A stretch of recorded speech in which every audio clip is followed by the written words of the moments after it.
मैं हूँ विवेक और आप देख रहे हैं एक्सप्लेन ऑल। तो यार पिछले एपिसोड में हमने देखा था कि किस तरह से जैक हानमो को बाकी बताता है कि किस तरह से पिकल ने तुम्हारी बेइज्जती की, और ये सब सुनकर जैक हानमो बहुत ज्यादा जोर से रो पड़ता है। तो यार वीडियो को आगे बढ़ाने से पहले मैं आपको बता दूं कि मैंने बहुत सारे एपिसोड बना रखे हैं पिकल आर्क के, तो पहले उन्हें देख लीजिए वरना ये वाला आपको समझ में नहीं आने वाला है। एपिसोड 13 की शुरुआत में हम देखते हैं कि हमें टोकुगावा की आवाजें सुनाई दे रही होती हैं, हमें शहर को दिखाया जा रहा होता है, हमें उसके घर को दिखाया जा रहा होता है। तभी हम देखते हैं कि हमें उसके घर के अंदर का सीन दिखाया जाता है और वहाँ पर और कोई नहीं, उसके साथ योजिरो हानमा बैठे होते हैं, वो दोनों ड्रिंक कर रहे होते हैं। उसके बाद हम देखते हैं कि टोकुगावा जो है पिकल के फाइट्स के बारे में बात कर रहा होता है योजिरो हानमा से।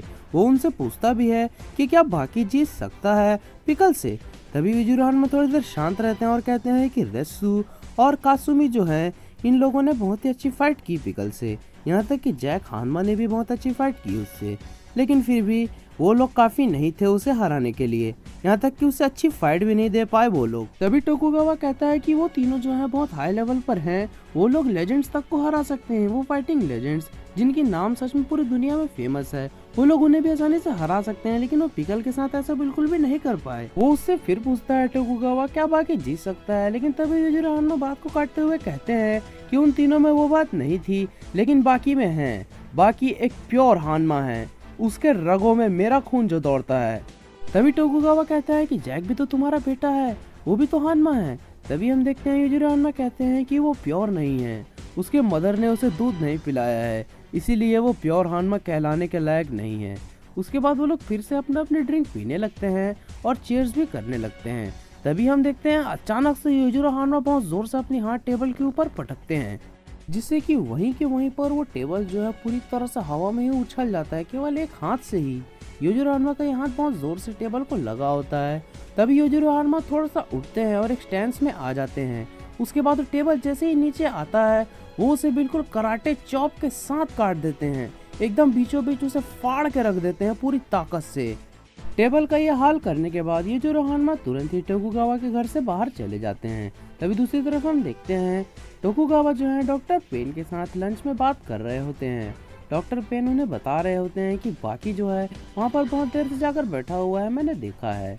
और तभी हम देखते हैं कि पिकल भी वो सामने बैठा होता है, वो दोनों एक दूसरे के आमने सामने बैठे हुए होते हैं। बाकी पिकल से कह रहा होता है हम दोनों यहीं पर बैठे हुए हैं, हम कभी भी स्टार्ट कर सकते हैं, जैसे भी स्टार्ट कर सकते हैं, या तो तुम स्टार्ट करने आओ या तो मैं स्टार्ट करने आता हूँ, ये पूरा ग्राउंड ही हमारा है। तभी हम देखते हैं बाकी के चेहरे का हाव भाव बदलने लगता है और दूसरी ओर हम देखते हैं जहाँ पर टोकुगावा और डॉक्टर पेन खाना खा रहे होते हैं, वहाँ पर एक वेटर आता है, वो कहता है कि अब वक्त आ चुका है सर।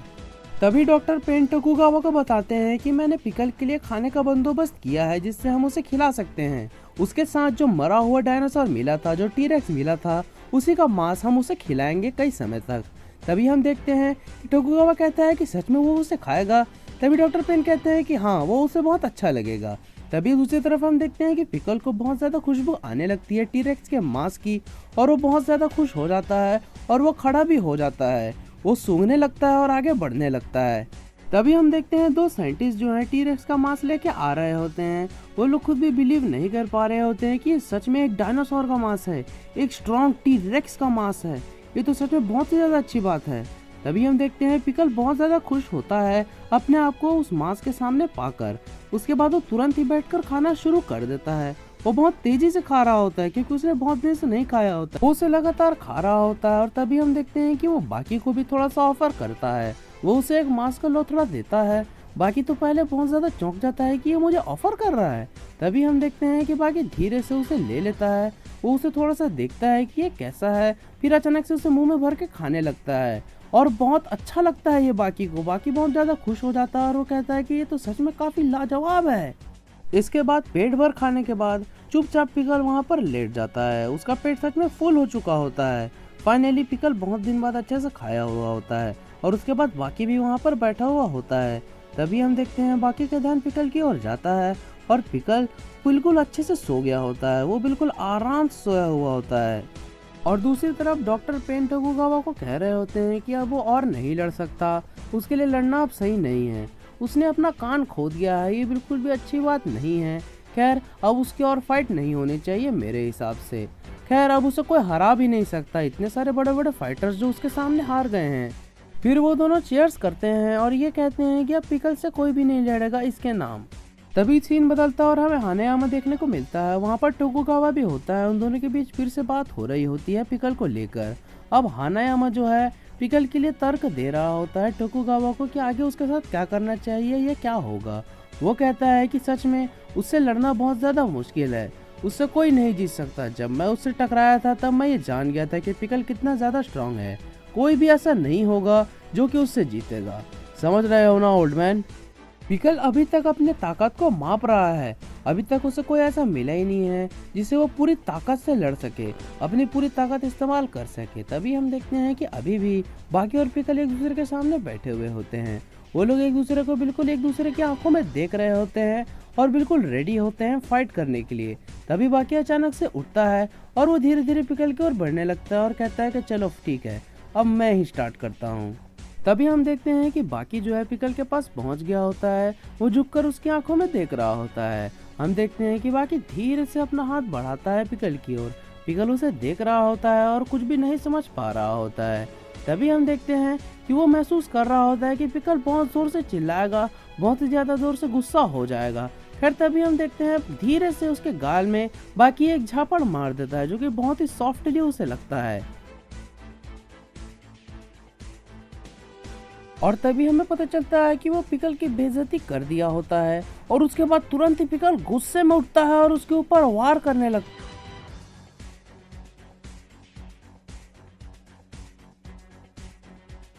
तभी हमें बाकी के इस मूव के बारे में बताया जा रहा होता है, उसकी ओरिजिन बताई जा रही होती है कि कैसे एक मजबूत फाइटर को तुम इंस्टेंटली गुस्सा दिला सकते हो उसे प्यार से मारकर। वो बिल्कुल भी एक्सपेक्ट नहीं करेगा कि उसे इतने प्यार से कोई अपोनेंट मारेगा। उसका ईगो जाग उठेगा और वो गुस्सा हो जाएगा और उसके गुस्से का तुम फायदा उठा सकते हो। ये बिल्कुल भी जैक हन्मा और कात्सुमी के यही एक लौता तरीका है एक फाइटर के ईगो को जगाने का, उसे बहुत ज्यादा गुस्सा दिलाने का और उसे फुल पावर इस्तेमाल करने पर मजबूर करने का। तभी हम देखते हैं पिकल बहुत ज्यादा ताकत लगा रहा होता है बाकी के ऊपर, बिल्कुल उसी तरह से जैसे उसने हानेयामा के टाइम पर लगाया था जब वो लोग एक दूसरे को धक्का दे रहे थे। वो बहुत ही ज्यादा ताकत लगा रहा होता है, लेकिन बाकी जो है अचानक से उसके हेड को पकड़ लेता है और बहुत प्यार से पकड़ लेता है। बाकी उससे कहता है कि थैंक यू पिकल, मुझे अपनी ताकत का अंदाजा दिलाने के लिए। उसके बाद बाकी वहाँ पर खड़ा होता है, अब वो फाइनली रेडी होता है लड़ने के लिए। वो तुरंत ही हवा में जोर से छलांग लगा देता है और पिकल से कहता है कि थैंक यू। उसके बाद हम देखते हैं कि वो बहुत जोर से एक ड्रॉप किक मार देता है पिकल के बिल्कुल चेहरे पर।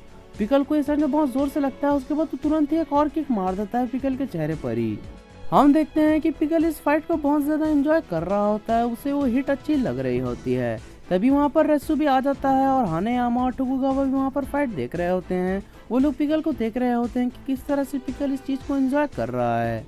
पिकल को ये साइड किक बहुत ज्यादा जोर से लगा होता है उसके चेहरे पर और बाकी भी बिल्कुल तैयारी करने लगता है आगे की फाइट लड़ने के लिए। वो बिल्कुल अपने फाइटिंग वाले आउटफिट में आने लगता है, अपने कपड़े वगैरह उतारने लगता है और रेडी हो जाता है फिर से लड़ने के लिए पिकल से। अब बाकी और पिकल बिल्कुल आमने सामने होते हैं एक दूसरे से लड़ने के लिए तैयार। तभी हम देखते हैं कि बाकी बहुत जोर से हवा में कूदता है, पिकल भी उसे देख रहा होता है और बाकी सच में बहुत ही अच्छा अटैक करने वाला होता है पिकल के ऊपर। वो अपना पैर पिकल के मुंह में पूरी तरह से जोर से मारता है जो कि सच में काफी जोर से लगता है पिकल को। वो जमीन में जोर से टकराता भी है, उसका पूरा का पूरा पैर पिकल के चेहरे में पड़ा होता है। बाकी लगातार पिकल के चेहरे पर स्टॉम्प किए जा रहा होता है, वो लगातार उसे अपने पैरों से उसके चेहरे पर मार रहा होता है। उसके चेहरे पर अच्छा खासा डैमेज भी आ जाता है इतने ज्यादा किक्स के बाद। तभी हम देखते हैं कि अचानक से बाकी जो है चोक कर देता है पिकल को।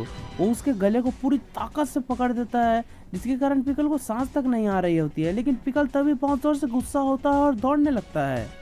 तभी हम देखते हैं कि बाकी को लिए हुए पिकल बहुत तेजी से दौड़ रहा होता है और ऑडियंस जहाँ बैठते हैं उन सीट्स में चढ़ रहा होता है। वो लगातार उन सीट में चढ़ रहा होता है, तभी वो ऊपर वाली सीट पर पहुंचता है और बहुत जोर से बैक फ्लिप मार देता है जो कि सच में काफी लाजवाब लगता है देखने में। हानेयामा, टोकुगावा और रेत्सु ये सब देखकर सच में काफी ज्यादा चौंक गए होते हैं, वो बिल्कुल डर गए होते हैं। तभी हम देखते हैं कि वो लोग हवा में ही होते हैं और नीचे गिर रहे होते हैं। अभी भी बाकी पिकल को होल्ड किए हुए होता है, उसके गले को जोर से दबाया हुआ होता है उस अरीना में सच में काफी डर का माहौल बन चुका होता है। वहाँ पर 3 लोग ही देखने वाले होते हैं, लेकिन वो भी काफी ज्यादा डर चुके होते हैं परिणामों से। वो लोग बहुत तेजी से गिर रहे होते हैं नीचे, वो लोग लगातार नीचे गिर रहे होते हैं बहुत तेजी से। सच में वो बहुत भयानक मंजर होता है जब वो लोग जमीन को टच करते हैं, बहुत जोर की आवाज आती है। वहाँ पर तभी हम देखते हैं कि दोनों बहुत जोर से गिरे हैं और दोनों को बहुत जोर से चोट लगा है। वो लोग जब जमीन को हिट करते हैं वो सच में काफी लाजवाब मंजर होता है। वो बिल्कुल बॉल की तरह उछल जाते हैं, उनके खून की छींटे आसपास उड़ रहे होते हैं। बाकी को इससे अच्छा खासा चोट लगा होता है, लेकिन पिकल को ज्यादा फर्क नहीं पड़ता है। तभी हम देखते हैं कि वो दोनों अपने अपने आप को संभालते हैं और खड़े हो जाते हैं। लेकिन तभी हम देखते हैं कि बाकी हमें देखने में थोड़ा अलग अलग सा लग रहा होता है। ऐसा लग रहा होता है कि उसे एक बहुत बड़ी समस्या हो गई है। यहाँ पर वो सब महसूस करने लगते हैं। तभी हम देखते हैं कि पिकल भी बाकी के पास जाता है और उसे देख रहा होता है। वो अपना हाथ भी उसके ओर बढ़ाता है, लेकिन बाकी जो है हिलता डुलता तक नहीं है। उसे देखकर ऐसा लग रहा होता है कि वो पुतला बन चुका है और वो सांस तक नहीं। पिकल बाकी को जगाने की कोशिश कर रहा होता है, लेकिन बाकी जगने का नाम ही नहीं लेता है। वो हिल डुल ही नहीं रहा होता है, उसकी पुतलियां भी गायब सी हो गई होती हैं। ये सच में बहुत अजीब सा मंजर होता है। सब लोग समझने की कोशिश कर रहे होते हैं कि आखिर बाकी को हुआ क्या है। तभी हमें बताया जाता है कि किस तरह से हम अपने फुट को बांध दें, हम अपनी उंगलियों को रस्सी से जोर से बांध दें तो वो हमें महसूस ही नहीं होता, क्योंकि वहाँ पर ब्लड फ्लो जो रुक जाता है। तभी हम देखते हैं बाकी अपने मन में अचानक से कहता है कि मैं सांस नहीं ले पा रहा हूँ, मुझे बहुत अजीब सा लग रहा है, मुझे ऐसा लग रहा है कि कोई चोट लग गई है अंदर। ये सच में बहुत ज्यादा भयानक है। तभी हम देखते हैं कि बाकी को बहुत ज्यादा भयानक चोट लगा होता है। उसके लंग्स जो होते हैं पूरी तरह से दब गए होते हैं गिरने के बाद। बहुत ज्यादा खून उसके मुंह में आ रहा होता है, लेकिन वो उसे बिल्कुल कंट्रोल कर लेता है। वो बिल्कुल भी उसे उल्टी नहीं करता, वो उसे पी लेता है। सच में उसे ऐसा फील हो रहा होता है कि वो हिल ही नहीं सकता। बाकी का पूरा शरीर झंझना रहा होता है। उसे ऐसा लग रहा होता है कि उसने एक बहुत बड़ा पत्थर उठाए रखा है जो कि उसे कभी भी कुचल देगा। वहाँ पर अभी भी कई लोग समझने की कोशिश कर रहे होते हैं कि आखिर बाकी को हुआ तो हुआ क्या। सच में पिकल भी एकदम शॉक्ड होता है। बाकी अभी भी हिल डुल नहीं रहा होता है, कोई मूव नहीं कर रहा होता है। ये सच में काफी अजीब सा मूवमेंट होता है उन सब के लिए।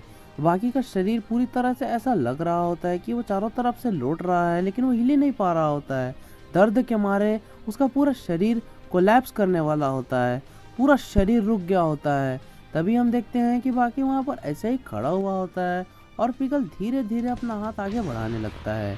पिकल का हाथ आगे आता देख बाकी सोचता है कि अभी उसे जरूर मारने वाला है, लेकिन तभी हम देखते हैं कि पिकल बाकी को मारने की जगह अपना हाथ जोड़ने लगता है। वो प्रे करने वाला होता है। तभी हम देखते हैं बाकी अचानक से उठ जाता है और उसके हाथ को बहुत जोर से मारता है। वो बहुत ज्यादा गुस्से में होता है। उसके बाद वो पिकल को तुरंत एक पंच भी मार देता है उसके मुंह पर। वो उससे गुस्से में कहता है कि मेरे लिए प्रे करने की कोई जरूरत नहीं है। और ये वाला एपिसोड यहीं पर खत्म हो जाता है। खैर मैं आपको बता दूं और भी बहुत सारे मांगा एक्सप्लेन और एपिसोड्स आने वाले हैं पिकल आर्क के, तो इसीलिए चैनल को सब्सक्राइब करके रख लीजिए। तो आज के लिए बस इतना ही। वीडियो को लाइक करें, चैनल को सब्सक्राइब करें। हम आगे भी और ऐसी वीडियोस लाते रहेंगे। Love you all. I am